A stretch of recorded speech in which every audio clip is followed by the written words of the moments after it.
Also in the street plan of Washington, you find pentagrams. So here we have two pentagrams in the street plan of Washington. The top one points into the Capitol building, and the one at the bottom points into the White House. This is a political building, so we're told. In fact, it's a temple to a secret society, built by the Freemasons to a specific design, Congress, the Congress building.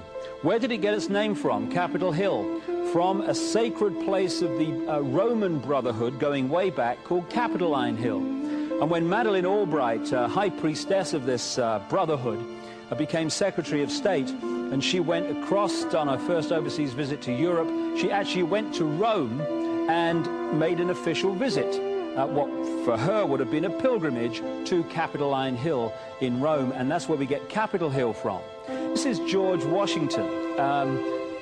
In the last century, they decided they didn't have a decent statue of George, so instead of getting an American to produce one, they ordered it from Italy, from Florence.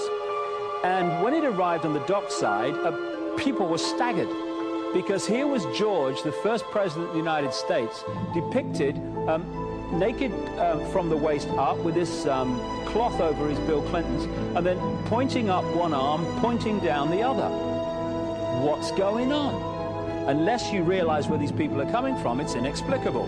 Well, if you just hold that in your mind, arm up, arm down, naked from the waist up, and then Bill Clinton's covered in a piece of cloth, well, this is where it's coming from. This is the ancient depiction of the compilation of the negative force symbol that the Templars worshipped, or the high-level Templars worshipped anyway, called Baphomet.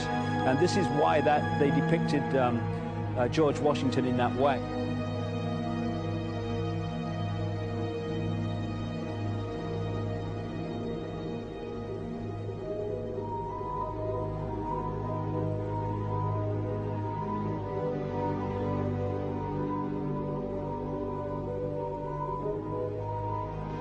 What has come to light is that it is not so surprising for a lot of people that there are covens amongst the very educated class, architects, doctors, lawyers, priests, brokers, and the leisure class. These are people who have made pacts with the devil. That's right. It's really the best, the more accurate way of describing would be that they have indulged themselves in the worship of the goat, of the prince, of the serpent, of Satan, of Lucifer, and they lead perfectly normal lives. They're jewel merchants. They travel. They're prominent in their own way, but they do have this indulgence. Father, here's a part of that I can never understand. That has never made sense to me, and that is, if somebody were to make a pact with the devil, then obviously the implication is if the devil is there to make a pact with them, to make a deal, to make their life, this short mortal life on earth, pleasurable, with money or women or travel, more interesting, whatever it is they want. Yes. Then they are aware of the presence of the devil, and they are obviously aware then of the presence of God as well, and they nevertheless make a conscious, stupid, short-term, blind choice to take what they can get in this lifetime. And to embrace one, you must embrace the other. It's not like it's some wishy-washy person. I know you do. It is a very not easy to understand, except when you talk with them, when they let their hair down and peel grapes, as we say, and when they're on their way to being cured of what or healed is the proper word. You find that there's an exhilaration and a satisfaction which is both sensual and sexual and mental when they really indulge in Luciferian worship. There is a peculiar exhilaration. Like a drug, then? Yes, it's a peculiar exhilaration. And of course, the godly instincts in us all, the angelic in us all, because we all have something angelic and something godly, besides everything else, a lot of other negative things, that is quenched. And you find in them a horror of anything, what we call sacred and holy, or sacrosanct, or the idea of the idea of the sacred, of the awesome.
How in the world did you ever get involved in praying to demon spirits? A fellow that had been on a particular ship with me, he told me, "Hey, I got something fantastic to tell you." He said, "I am affiliated with people that speak with the spirits of the dead. How would you like to talk to the spirit of your dead mother?" And I was shocked. I was shocked. He said, "You wouldn't be afraid of talking to the spirit of your dead mother, would you?" Well, I said, "I'll tell you what, I would have to give that some thought, because it's something I never thought about before in my life." Most of us probably haven't. A little afraid of something like that. Well, he says, you know, it's written all over your face. You're afraid of going to a seance. But he says, "I know you. He says, you're going to come."